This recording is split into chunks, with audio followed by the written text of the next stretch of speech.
Dans cette vidéo, je vais te donner mes conseils pour devenir le plus productif possible et faire x2 dans l'atteinte de tes objectifs. En 4 ans, j'ai fait passer la productivité au plan numéro 1 de toutes mes missions. Et clairement, ça a eu un impact sur la croissance de ma boîte.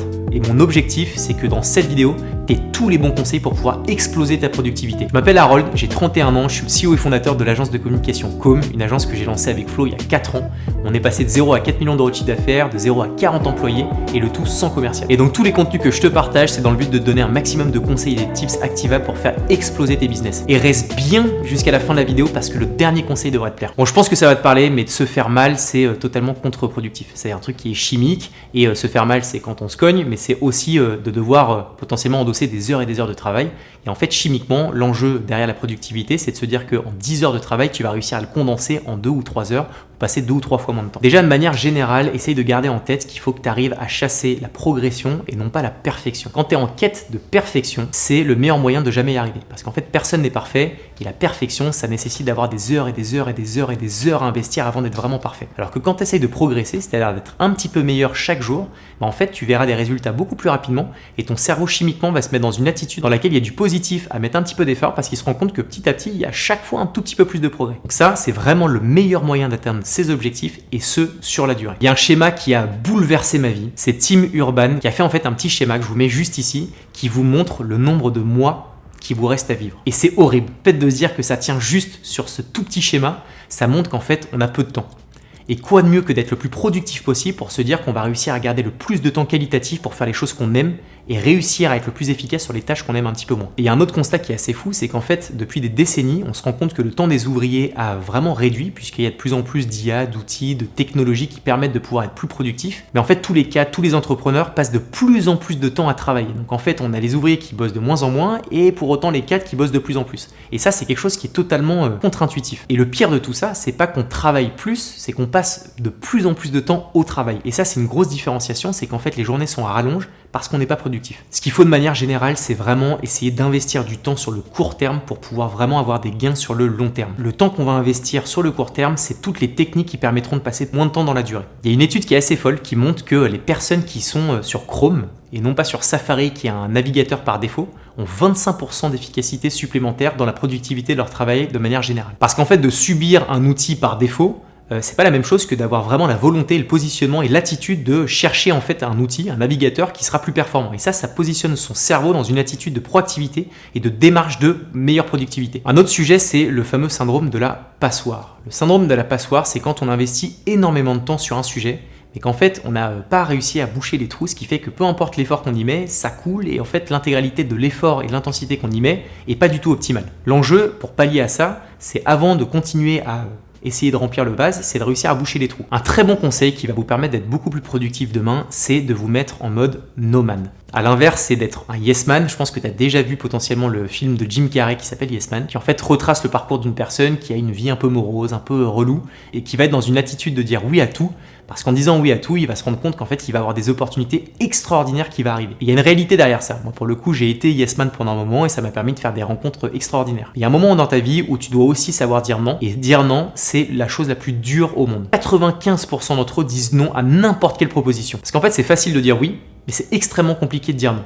Tu peux essayer de l'appliquer dans la vie de tous les jours, essayer de dire non à des propositions de tes potes pour sortir, au fait de lancer un nouveau business, essayer de dire non pour être concentré sur ce sur quoi tu dois être concentré et c'est là où tu commenceras à être beaucoup plus productif. Parce qu'un non bien expliqué, c'est bien mieux qu'un oui mal exécuté. Typiquement dans ma boîte, je préfère qu'un de mes employés me dise non plutôt que de dire un oui qui sera mal réalisé. Un autre conseil que je peux te donner pour pouvoir être plus productif, c'est vraiment de marquer sur un papier ce que tu as à faire. Je sais pas si tu as déjà entendu parler de l'illusion de fréquence. C'est quand typiquement tu vas apprendre un nouveau mot, le fait que tu as appris un nouveau mot, tu as l'impression que tu vas l'entendre tous les jours et de partout. En fait, ça c'est un truc qui est vraiment chimique et qui est dans le cerveau. En fait, ce mot, tu l'avais déjà entendu des centaines de fois, c'est simplement que ton cerveau l'avait pas encore enregistré et intégré. Le fait que tu aies des objectifs qui soient clairs, qui soient bien déterminés, qui soient écrits, ça va en fait paramétrer ton cerveau pour être beaucoup plus disponible et ouvert à ces opportunités. Un autre conseil que tu peux appliquer dans ton entreprise, c'est de savoir dire non à certaines réunions. On a toujours l'habitude de dire oui à n'importe quelle réunion, mais si tu veux arriver à arrêter ça, essaye d'essayer ce petit exercice. Si une personne te propose une réunion, tu lui demandes si jamais il devrait reporter la réunion si tu étais malade. Si la réponse est oui, c'est que tu es trop important pour pouvoir louper cette réunion et c'est que tu dois la faire. Si par contre la réunion n'a pas à être reportée parce que tu n'es pas présent, c'est que tu n'as pas besoin de faire cette réunion. On se rappelle toujours des tâches en cours. C'est l'effet Zeigarnik. Je te donne le meilleur exemple. Les serveurs se rappellent toujours de la commande en cours, mais si tu leur demandes quelle était la commande d'il y a 1 heure, il y a 100% de chances qu'ils s'en rappellent pas. Donc ça veut clairement dire que n'importe quelle tâche qui est ouverte et en cours prend de la place dans ton cerveau. À l'inverse, si jamais tu arrives à terminer cette tâche, donc en fait ton cerveau va le sortir et ça te permettra d'avoir plus de bornes disponibles dans ton cerveau. Donc le meilleur conseil que je peux te donner, c'est si jamais tu as une tâche qui prend moins de 2 minutes, fais-la immédiatement. Parce que tout au long de la journée, tu auras toujours plein de tâches qui vont s'accumuler et si jamais tu attends la fin de journée ou le lendemain matin pour pouvoir réussir à terminer ces tâches, en fait, ça va parasiter son cerveau. Si à l'inverse, tu te dis que tu prends un tout petit peu de temps, les 2 minutes pour pouvoir terminer cette tâche, tu vas laisser de la disponibilité dans ton cerveau pour pouvoir vraiment te driver et te focus sur ce qui a vraiment de la valeur. Deuxième conseil sous-jacent, c'est de d'écrire les tâches que tu as à faire. Tu les écris, celles qui prennent moins de 2 minutes, tu les termines et le fait d'avoir écrit les tâches que tu devais réaliser, inconsciemment va paramétrer ton cerveau sur le fait que tu dois réaliser ces tâches. Un autre conseil que je peux donner pour être plus productif, c'est de savoir déléguer. Déléguer, c'est extrêmement puissant, mais il faut investir du temps pour que ça puisse fonctionner. Déléguer, c'est pas simplement donner une mission et espérer que ça fonctionne bien. Déléguer, c'est savoir mettre la personne qui va récupérer la mission dans le bon contexte et le bon environnement pour correctement pouvoir amener à bien cette mission. Et je te donne les 6 étapes pour que ça fonctionne. La première étape, c'est de donner du sens à la mission. Et quand on a du sens dans une mission, on a réellement envie de s'investir. La deuxième étape, c'est de donner du contexte. Vous savez que la mission que vous allez donner à la personne, il y a potentiellement un client qui est content ou pas content,